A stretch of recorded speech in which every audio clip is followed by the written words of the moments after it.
Welcome. Today we are digging into the story of Brunei Darussalam, the abode of peace. And let me tell you, it's a place that's just full of the most fascinating contradictions. Okay, so let's just jump right into the big question, the paradox that really defines modern Brunei. How in the world can a country that's literally smaller than some cattle ranches in Texas be one of the absolute wealthiest nations on the entire planet? It just doesn't seem to add up, right? And I mean, just look at the numbers. They really tell the story. On one hand, you've got this tiny little sliver of land on the island of Borneo with a population that's smaller than a lot of cities. But then, on the other hand, its wealth per person is right up there with global economic giants like Singapore and Qatar. So, what is going on here? Well, what's the secret sauce to all this incredible wealth?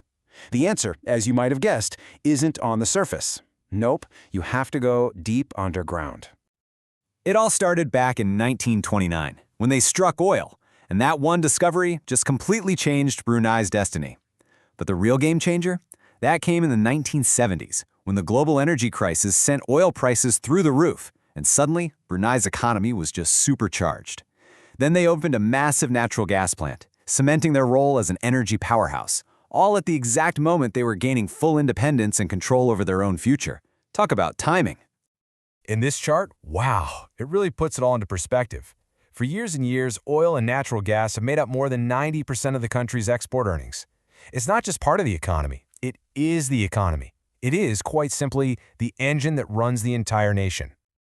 So what do you do with all that money? Well, you create this incredibly unique economic model that people have nicknamed the Shell-fare state. Basically, a really close partnership with Shell brings in all this revenue, and that money allows the government to provide all these amazing benefits directly to its citizens, all without ever having to collect a single dollar in personal income tax. But that brings up another question. If Brunei is so incredibly wealthy, why is it so tiny? You'd think it would be the other way around. To answer that one, we've got to rewind the clock and look back a few centuries. Because here's the thing. During its golden age, Brunei wasn't small at all. Far from it. It was a massive, powerful empire, a major hub for trade that connected China, India, and the whole Malay archipelago. Its influence was felt all across the region. But, empires rise and they fall. A nasty combination of fighting from within, and the arrival of powerful Europeans started to chip away at its dominance. And probably the most famous example is this British adventurer, a guy named James Brooke, who literally carved his own private kingdom, Sarawak, right out of Brunei's territory. By the time the 20th century rolled around, the decline was just stark. A British official visited the capital and described it with these pretty harsh words, which really captures just how far that once mighty empire had fallen. It was just a shadow of what it used to be. So how did this miserable wreck become the powerhouse it is today? Well, that brings us to a really critical decision point in the 20th century, a choice that would secure Brunei's future, even as its neighbors were all going in a completely different direction. As Britain was leaving the region, this new country, the Federation of Malaysia, was being put together. It was going to unite Malaya, Singapore, and Brunei's neighbors, Sabah and Sarawak.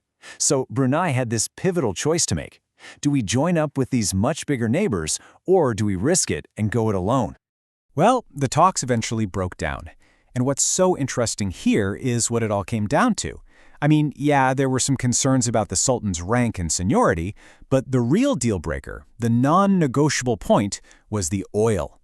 Brunei wanted to keep sovereign control of its black gold. Malaysia wanted all that revenue to go to the new federal government. And that right there, that was the moment. By choosing to stay independent, Brunei made sure that all of its oil money would stay its own. You could argue this single decision was the most important one in its entire modern history. It's what paved the way for the nation we see today. All right, so that brings us to the modern era and to this really unique social contract that defines what life is like in Brunei. You see, Brunei is still one of the world's last absolute monarchies. Political power is extremely concentrated. The Sultan isn't just the head of state. He's also the prime minister, the defense minister, the finance minister.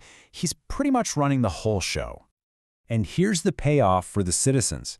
In exchange for that political structure, the nation's incredible oil wealth provides that whole Shell-fare system. We're talking from cradle to grave, free education, free healthcare, cheap housing, and like we said, zero personal income tax. But here's the catch. This entire system, this unbelievable prosperity, it's all built on a resource that's going to run out one day. So as Brunei looks to the future, it's facing the ultimate challenge. How do you build a totally new economic engine to replace the one that's fueled you for a century? How do you make sure the abode of peace stays prosperous for all the generations still to come?